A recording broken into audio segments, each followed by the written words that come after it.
Welcome to Anecdotes for Success with Matt and Paul. Storytelling is an art form, emphasizing the value and learning that is created through personal experience. Our purpose is to share these stories and experiences with the listener. Everyone has a powerful testimony. Let's use them to level up to our best life with truth, meaning, trade-offs, and perspective.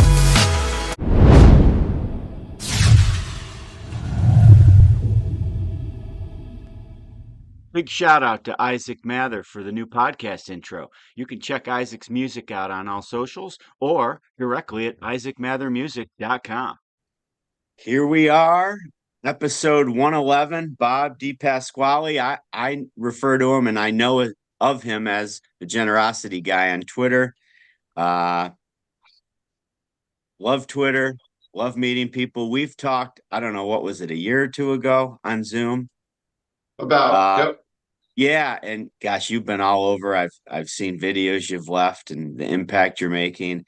And let's just get started. Bob, tell us about yourself, and then we'll start asking questions and go from there.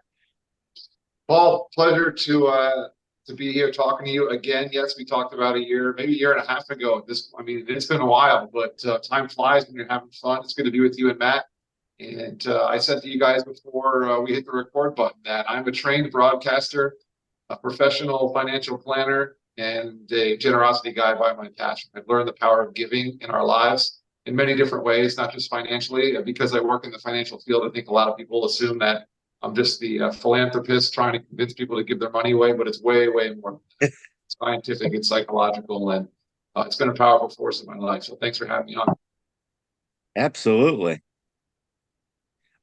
Will you repeat? Bob, oh, go ahead, Matt. No, I was just we just met seconds ago, as you know. Tell me about I don't know. You said people know you as a guy trying to convince people to give their money away.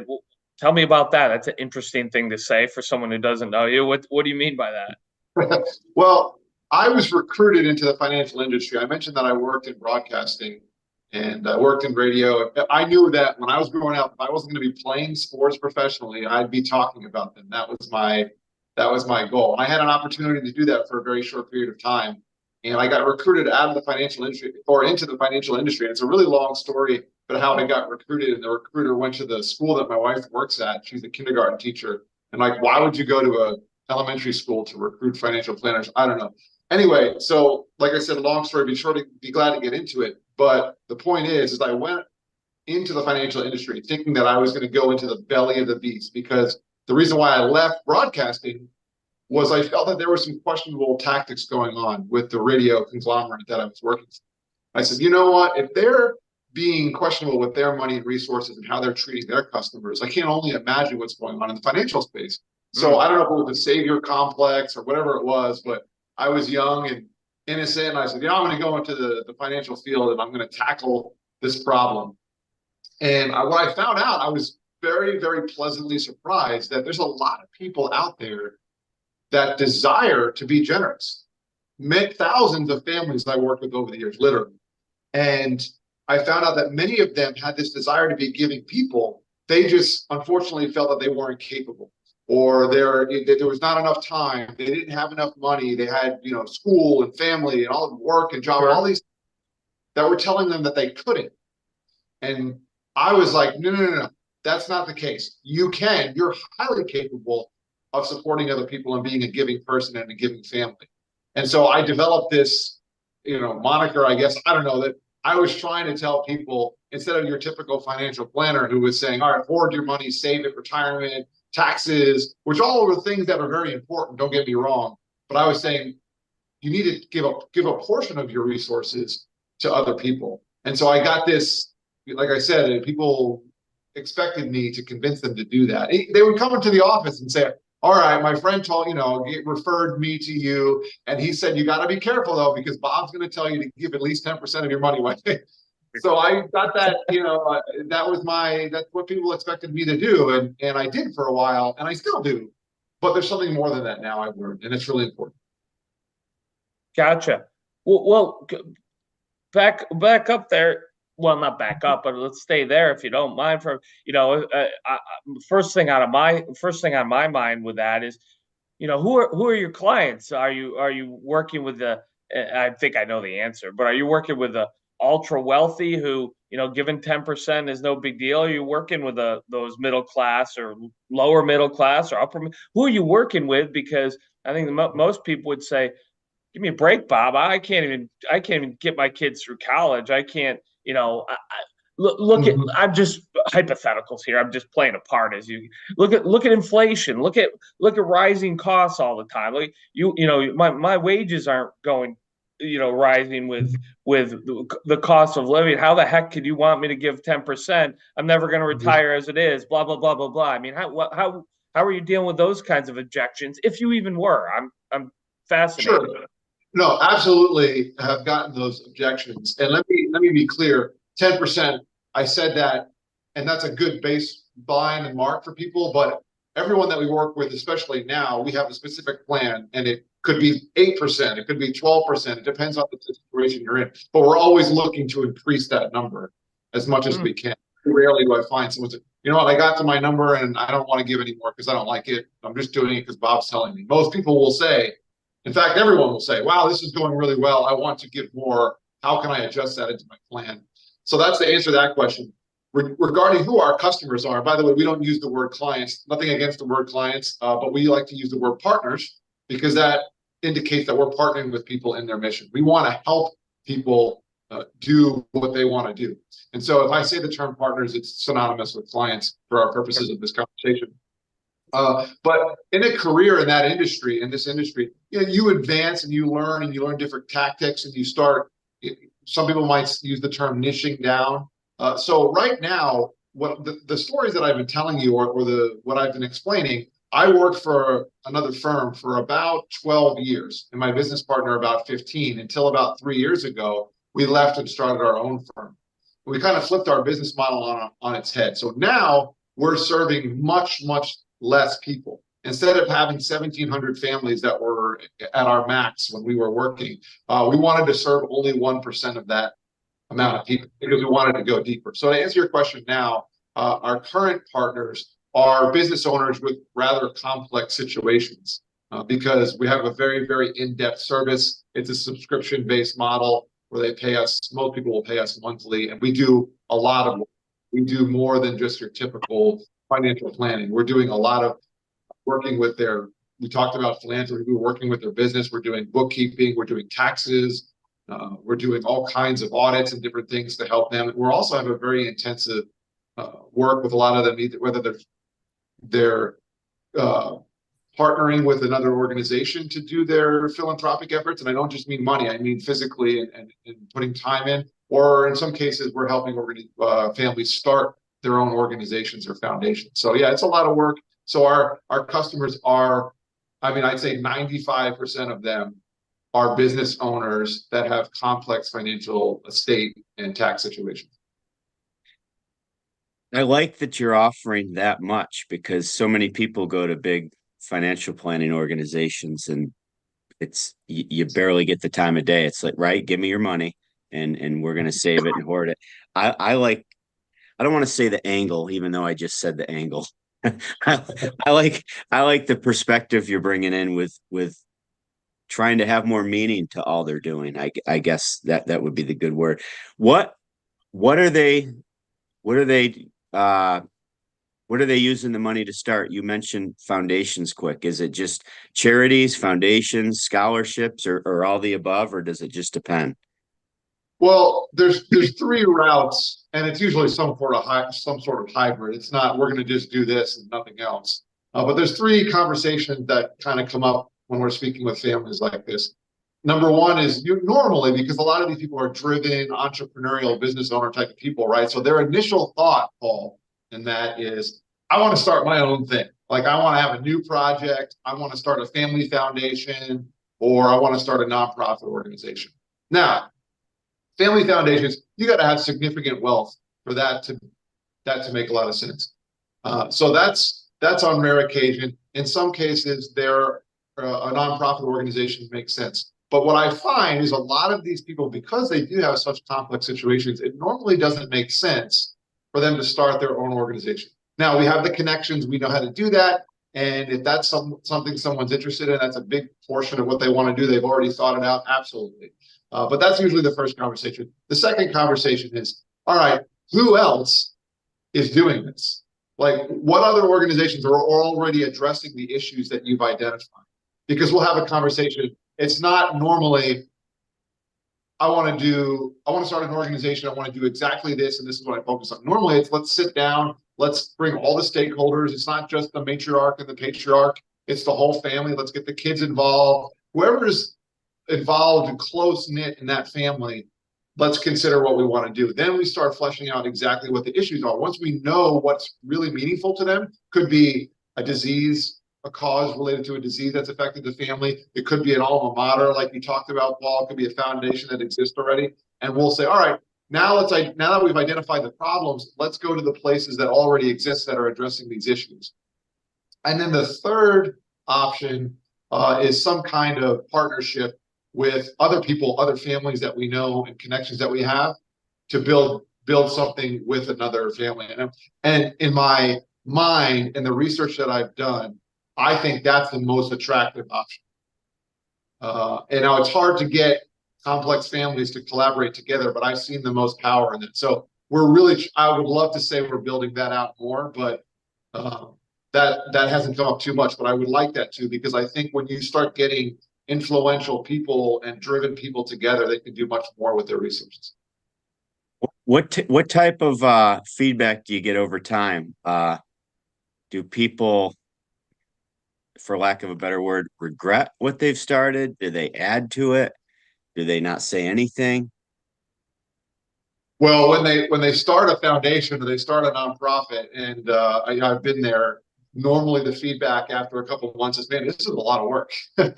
And they say, oh, I don't know, I'm not sure if I want to continue this, but normally they stick with it. And then once they get some infrastructure and a staff and people, it ends up smoothing out and they love it. And it's the most fulfilling work they've ever done. When they're partnering with an existing organization, normally the feedback is very positive early on, because they can go and they can see the impact that the organization is making. I think on the super positive extreme end, it's a family going overseas to do some kind of mission work or support, underprivileged communities in different countries. And they go over there and they're like, wow, I really feel the difference that I made. So yeah, that's feedback. And then all they want to do is go back. So normally the feedback is pretty positive. I think that's fabulous. I mean, at the end of the day, when you're helping people financially plan and you're dealing with investments in your future, I mean, what greater investment than to start something or give to something that provides that much meaning and passion, right? We forget about that. You really can't put a price on it, can you?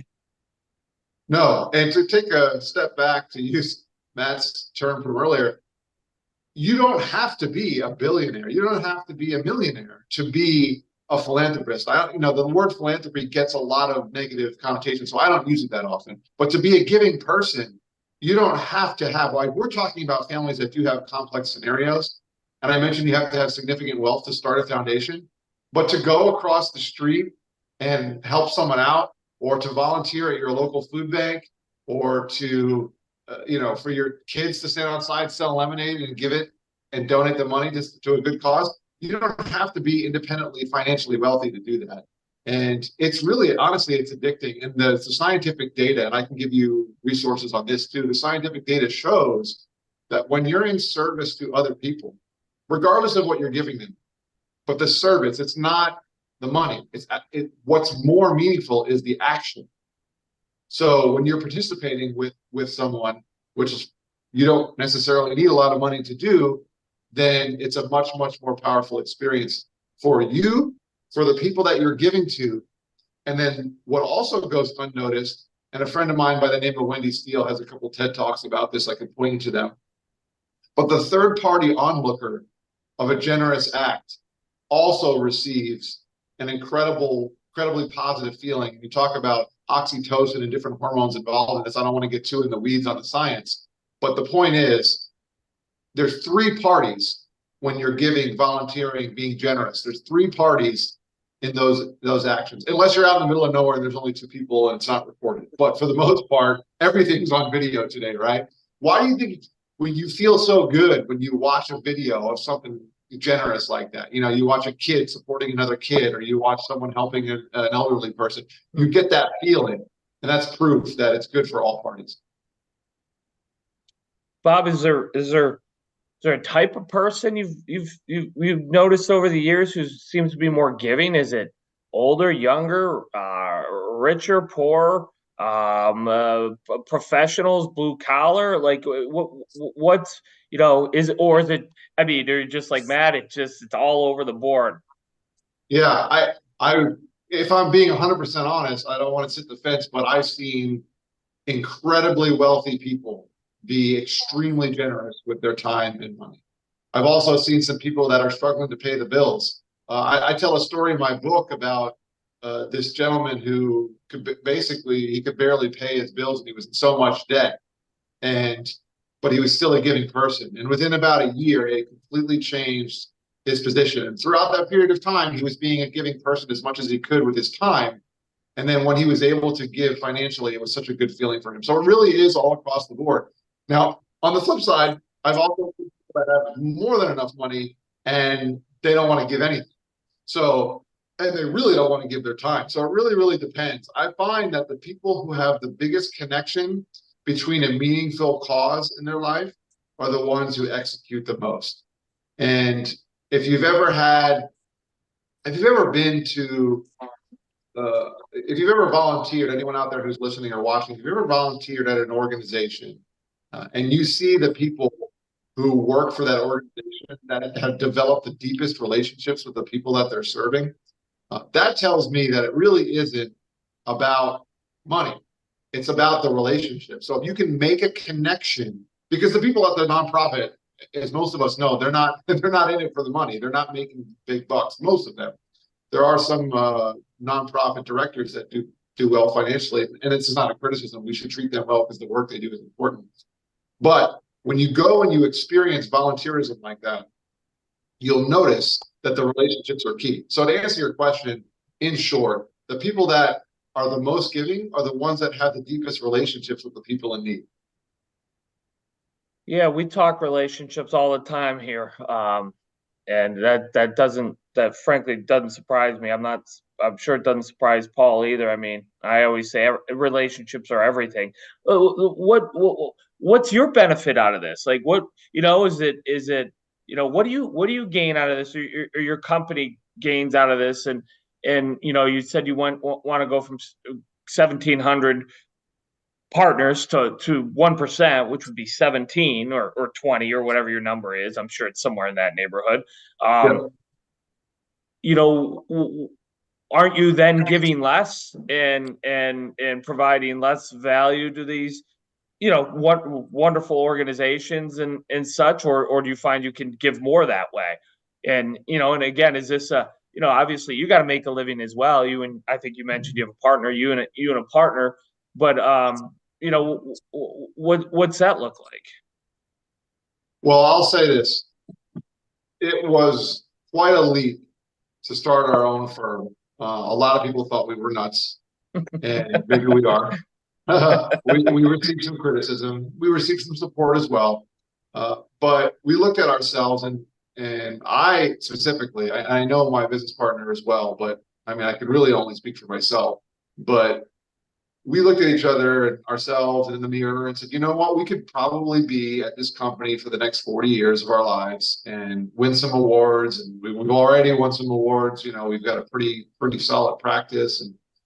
But we looked at it, we said, we love working for this organization. They've taught us a lot about the business, but people are asking us to do something more. And in that business model, we were unable to do it. So the main reason, you said, what's in it for me?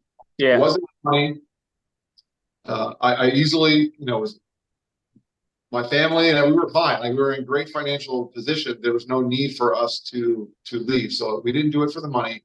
I didn't do it necessarily for the recognition because we were being recognized at our company. For me, it was about the freedom to spend time on the things that I think are the most meaningful. So when you work for a large firm like that, there's a lot of things that you have to do that are necessary as part of your role and your job. And Mhm. so this is not a criticism of that, but I knew that if I wanted to spend more time helping people, like vetting charities for people, helping them start foundations, going with them to places to volunteer, if I wanted to spend more of my professional time doing that, I wouldn't be able to do it in that model. So for me, it was about finding exactly what's most important and spending more time doing that professionally. And a lot of people will tell you, Matt, you'll never work in a day in your life if you love what you do.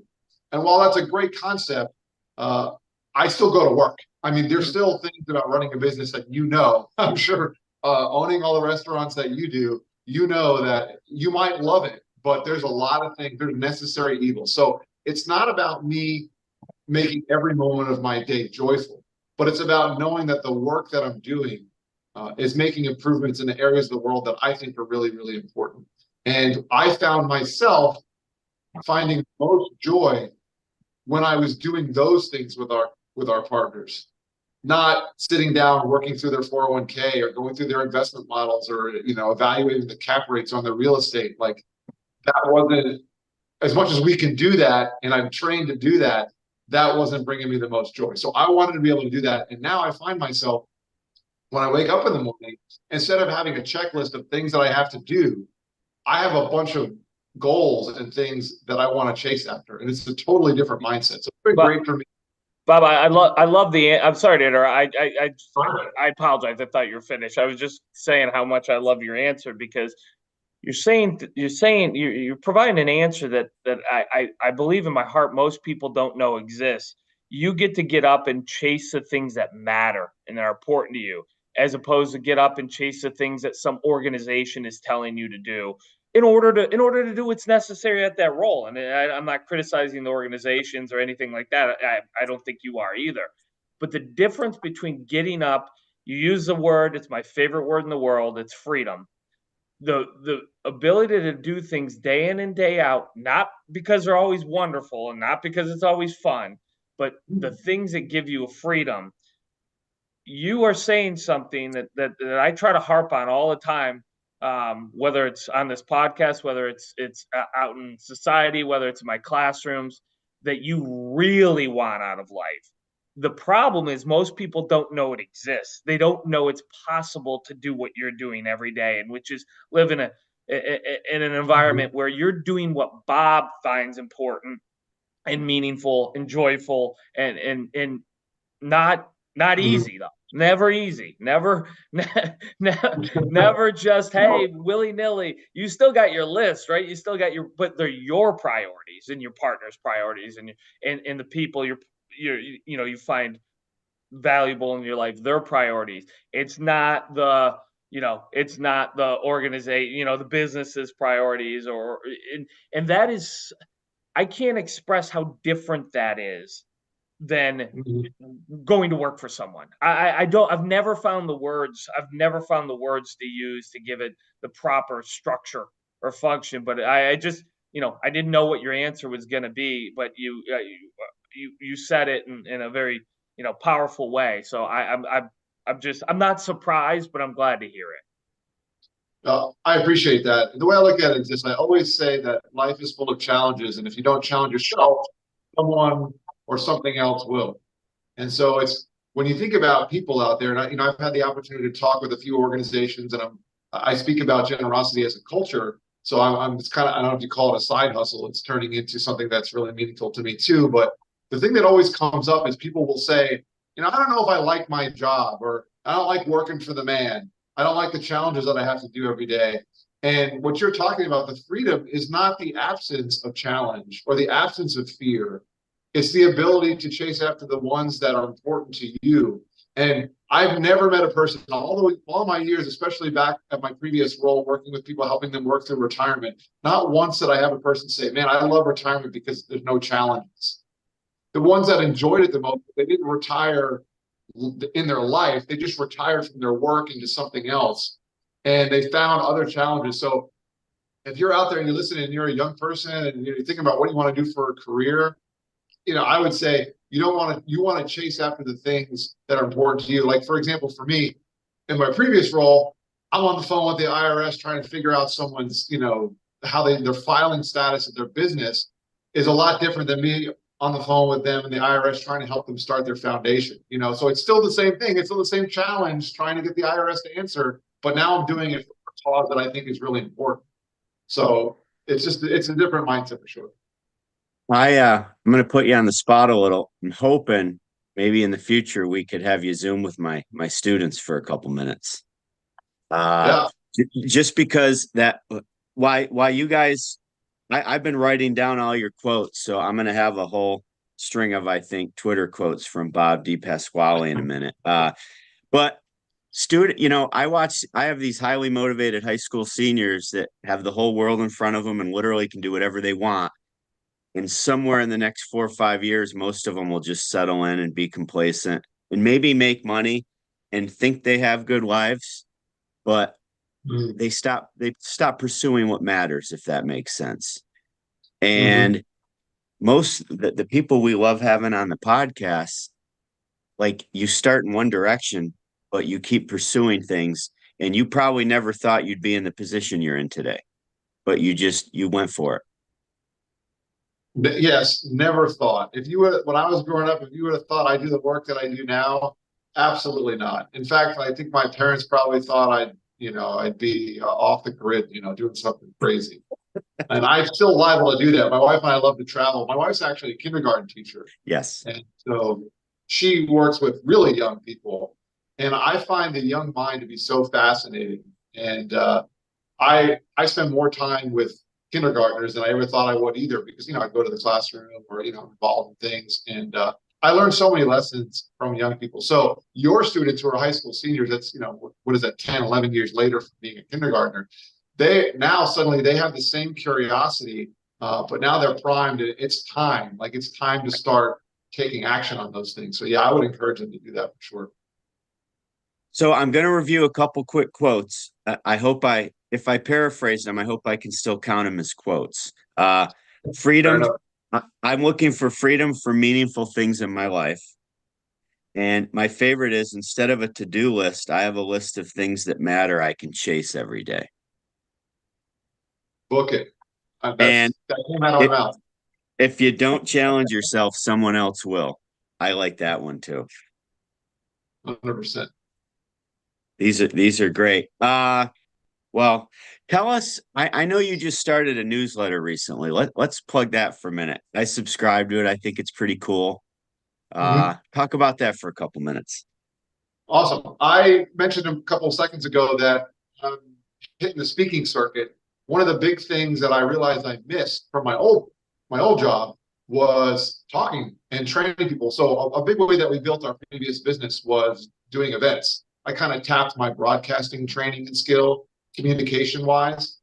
And I realized in the past few years that we've been running our company that I missed being on stage and communicating with people. I have a bit of an ego, maybe that's what it is. I just, I want to be the center of attention. My wife will tell you that. But so I realized that I can't speak with everyone at every moment of the day. But if I start a newsletter, I can share some of my thoughts. I can even put some videos in there. But what I realized is that the most fulfilled and joyful business owners that I've worked with over the years were the ones who were the most generous. And once again, I don't just mean with their money. I mean with their time, their intellectual property, their resources. And they attracted the most loyal customers, and they retained and attracted the best talent. And it was easily apparent to me over the years. So I said, well, I need to talk about this with more than just the people that are serving inside the walls or the virtual walls of my business.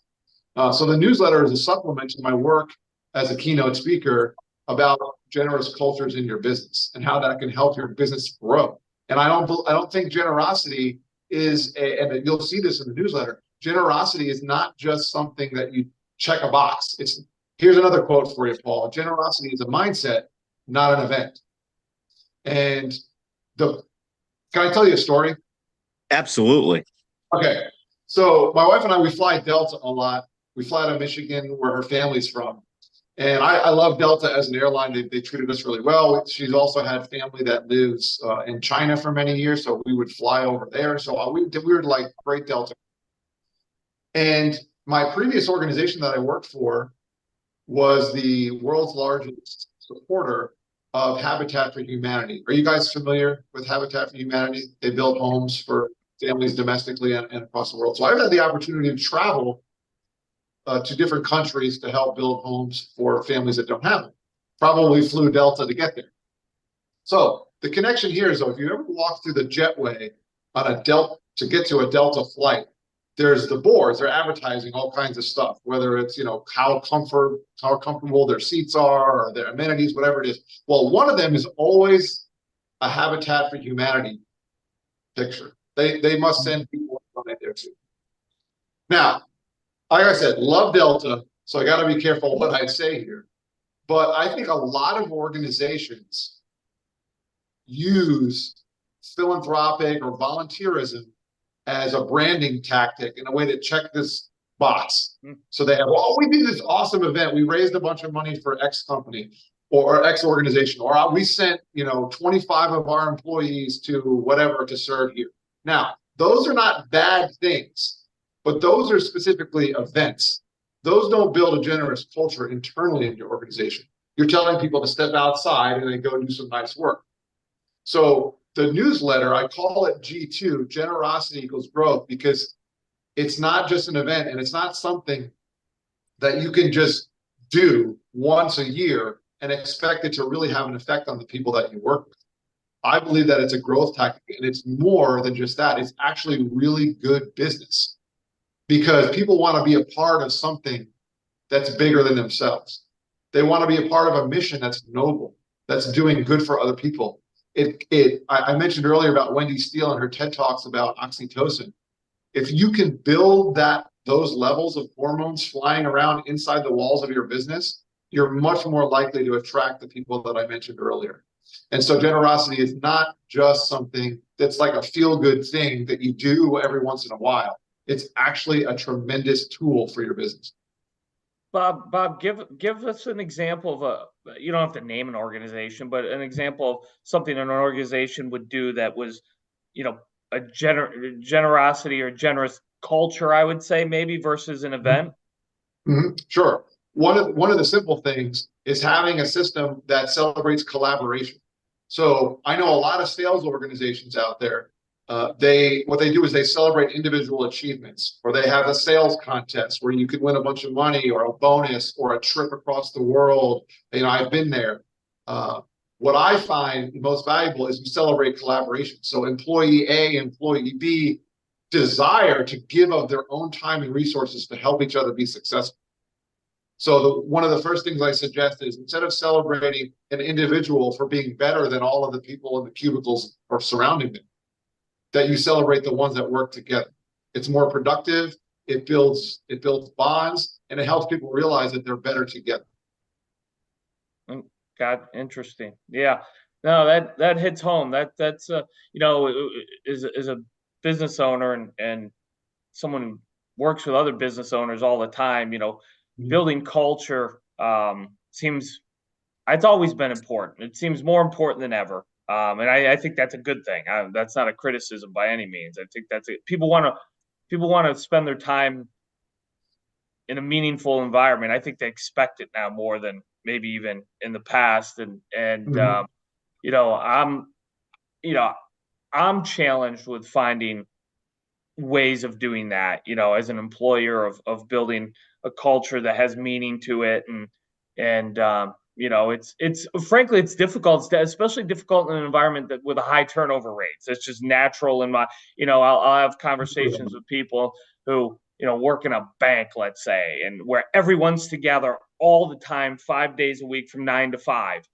And building a culture in that environment, to me, is very different than building a culture over 35 restaurants spread out over hundreds and hundreds of miles in a state, where people are working 1 to 2 to 3 people together at a time. And I'm always looking for ideas on how do I build a culture in that, because you stick me in a room with 20 other people 40 hours a week, I can make it fun, I can make it meaningful, I can do a lot of great things. You take hundreds of people and spread them all out all over the place, where you may see them once a month.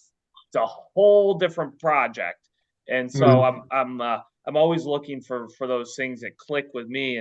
And one of the things though that comes to mind are things like you said, building a culture of generosity and contests and things like that. Those are things that can be done, at least in my world. That some other things are, a little bit more challenging. So Mhm. it's challenging though. It's a huge challenge, huge challenge. No, it absolutely is. And I think what you're talking about is not, especially in the franchise environment and where there's people, like you said, all over the place, but there are specific people in each of those restaurants that probably have similar roles. Of course. So maybe there's a way that you can encourage them to support each other. How can they learn? And a great leader, in my opinion, isn't someone who is trying to be the best leader that they can be. They're trying to help other people lead and contribute to a specific culture. And so who is there's probably a manager or certain people that have they're a leader in title in those specific restaurants. So what are the things that they can do to build systems there that when people come to work, that they feel like they're contributing, like that they're a vital role in the success of that restaurant. And then they believe that the other people in that restaurant are relying on them, and I don't know the ins and outs of those type of restaurants, but I would imagine there are certain things that have to be done by people in one shift so that the next people, when they come in, that they can be successful in their role. So there's other ways to support each other. One of my favorite things to outline or situations to describe is, I mentioned earlier that most people are pretty benevolent. They want to be giving and caring people. But when you have incentives and things in a company that may tell you otherwise, it can be very, very challenging to battle against that. So the reason why I talk about collaboration is because if you feel like you have to take down the person in the next cubicle or the person who's got the role that's right next to you all the time, you feel like you can take them down, a step over them to be recognized, that's an issue. But a good leader will be able to recognize multiple people at the same time for a specific role. And there is no one person that's considered more important than the other people. So hopefully you're in your restaurants, there are people who make the other people feel like they can contribute. And that's really important.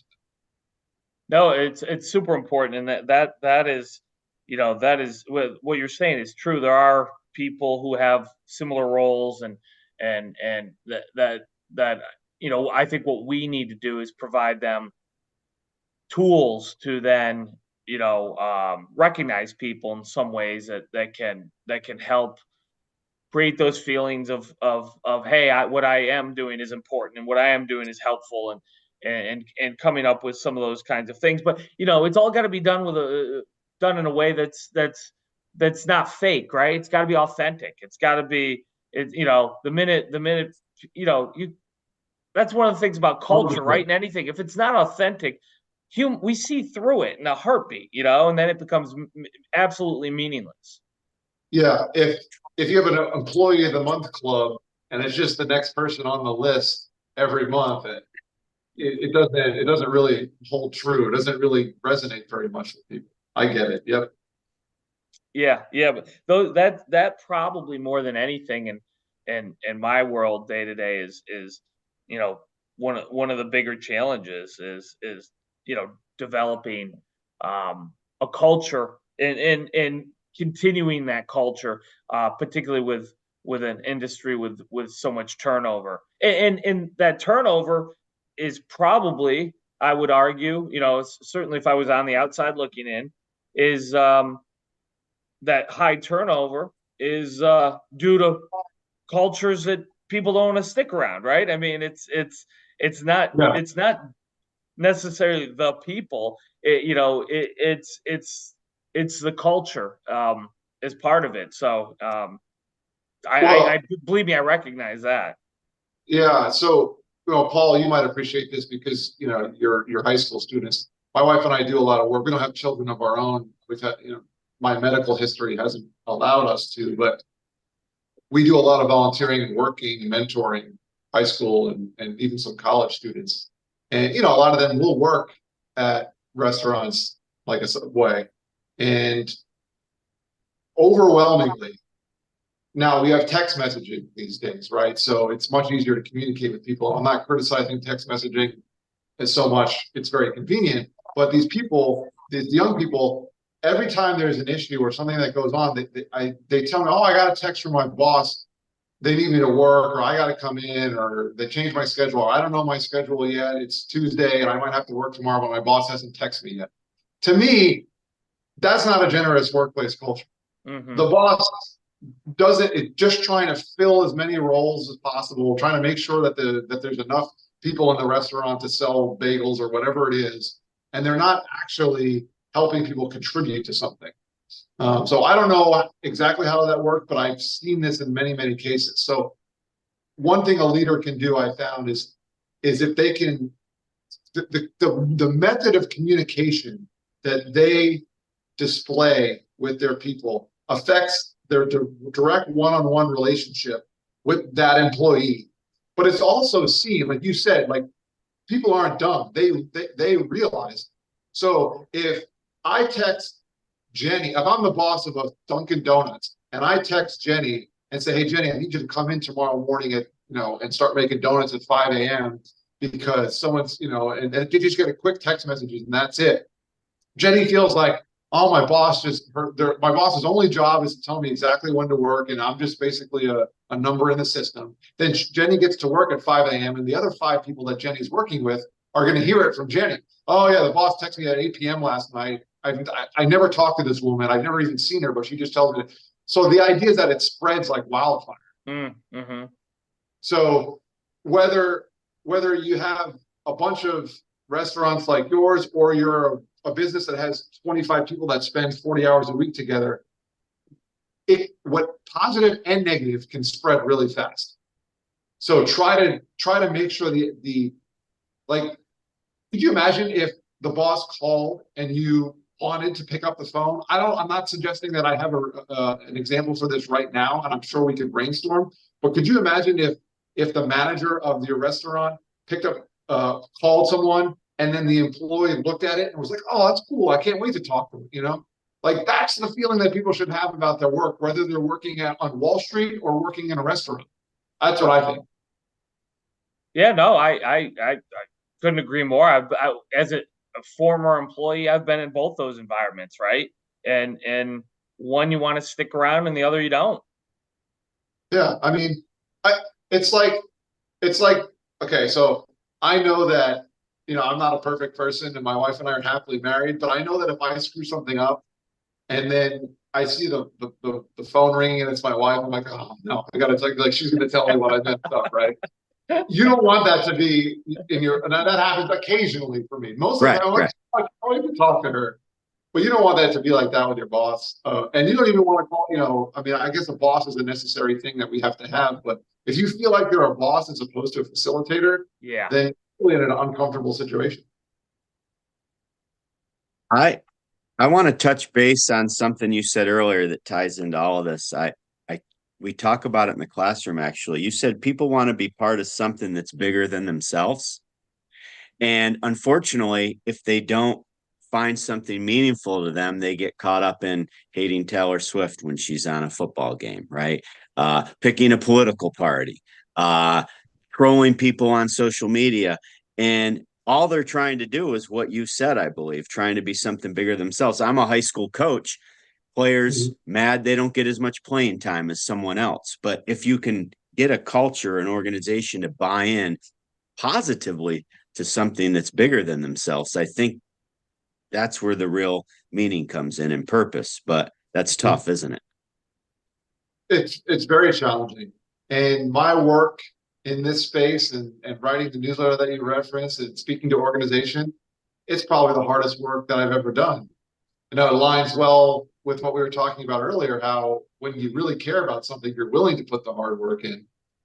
But yes, it absolutely is. And I think the reason for that, Paul, is because the human mind is designed to be habitual. It's designed to make assumptions and take shortcuts. That's how our mind was built. Now, we're not, cavemen anymore, and I'm not worried about getting eaten by a wolf. So I don't have to, I don't necessarily, fight or flight isn't quite as important for me, but it's a safety mechanism, really. So we're trying to reinvent or recreate or build different synapses and connections in the brain. We're trying to do this, and it's a little sad to me, but it's also quite a exhilarating and fulfilling charge, because I think people, as I mentioned earlier, many times desire to be giving people, a desire to care for others, but it's those habits that we have that make us protect ourselves, or we have to worry about helping ourselves first. Like to go back to Delta and flying, how they say you got to put your mask on first before you help someone else. Absolutely want to agree with that. But I think we're honestly failing the next generation. The more and more self-help books and things come out that tell us you need more knowledge, you need to learn more, you're not capable yet, you got to take a course, you got to buy an ebook off of Twitter. I just don't think that. I think people are ready now. The 18-year-old kids in your classes, they're ready now to be giving people. They're ready now to contribute to something bigger than themselves. Doesn't mean that they're going to be the CEO of an organization in their first year of their career, but they're ready now to be contributing members of society. I couldn't agree. I couldn't agree more. Will you promise me one thing as we wrap this up, that you'll come back on the podcast?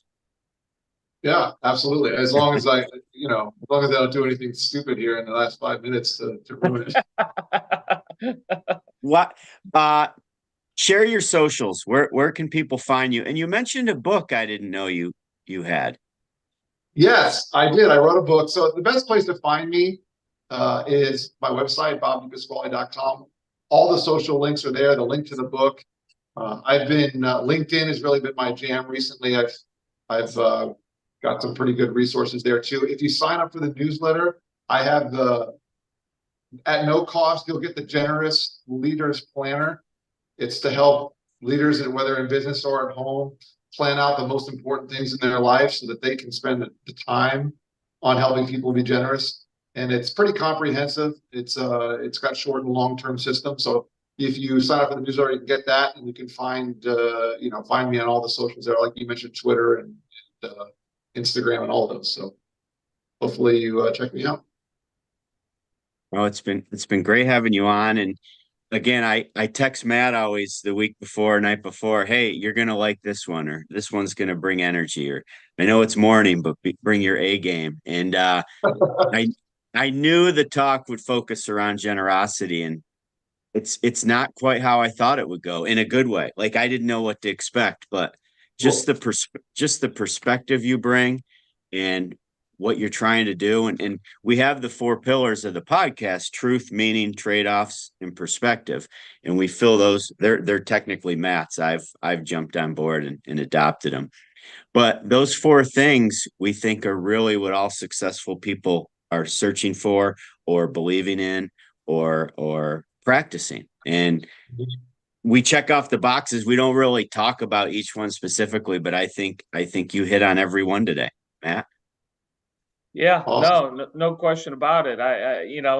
It's not hard when you're talking to someone who's genuinely cares about what they're doing, Right. and has a purpose and a meaning, like you do, Bob, and to feel the energy, and see why it matters, and kind of get excited about it. And I think I'd love to have a further conversation as well, because I'd really love to dive in a little bit to how, not how the ultra wealthy are giving, although I think that'd be fascinating as well. But even just the average middle class person who out there working, and trying to pay off their mortgage and take care of their kids and all those kinds of things, and really dive into some of that stuff a little bit. I think that'd be fascinating as well, because I can.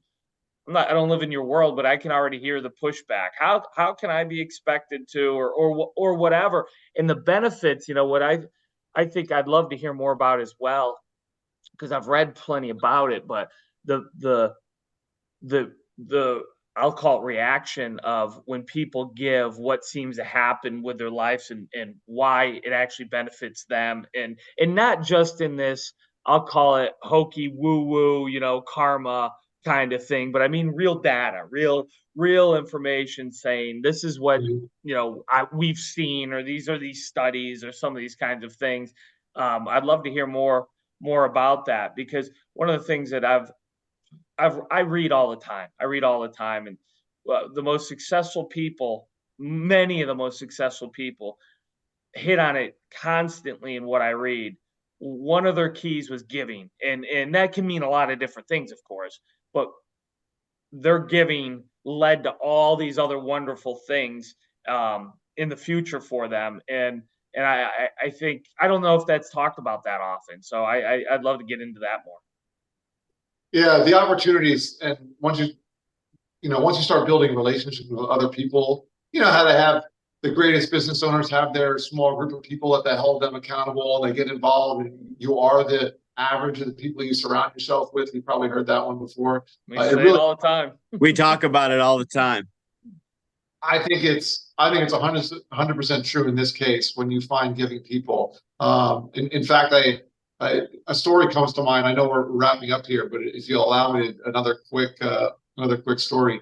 Please. So one of these Habitat for Humanity trips that my wife and I went on, well, all of them have been tremendous experiences, but one of them that we went on, we were in an indigenous Mayan community in Mexico. So we're in the middle of nowhere in Mexico, like in the central part of the country. Now, I speak a little bit of Spanish, hablo un poco español, because I'm from South Florida, and I expected to go there and maybe my Spanish would be a little bit helpful for us on the build site, talking with other Mexicans. Well, come to find out, they don't even speak Mexican. Oh, excuse me, they don't Mexican. They don't even speak Spanish in this part of Mexico. They're descendants of the Mayan community. They speak an indigenous language that's not written, and it's called Tzotzil.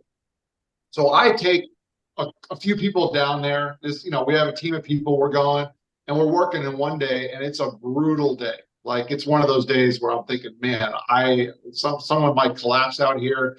I almost felt bad for some of these people that I kind of dragged and said, listen, you guys got to come. I was people to come on this trip.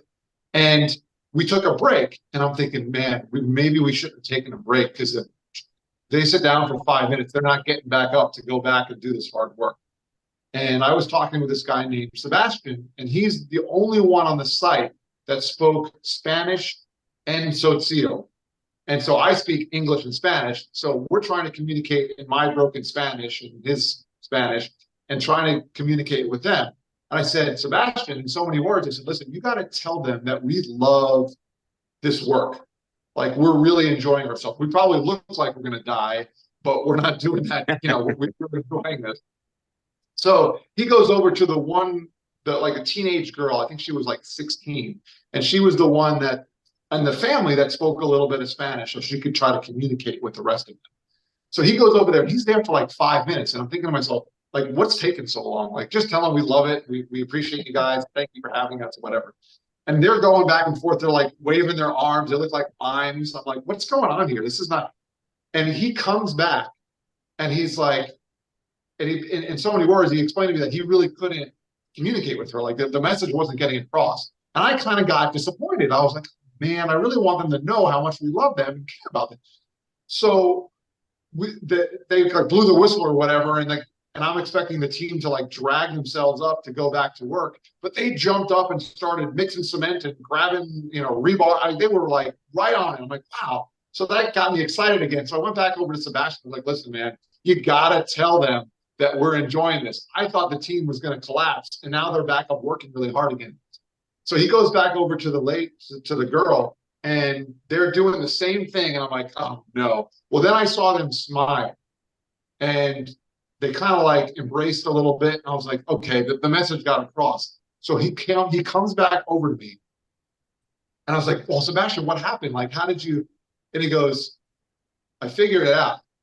In Tzotzil, they don't have a word for love.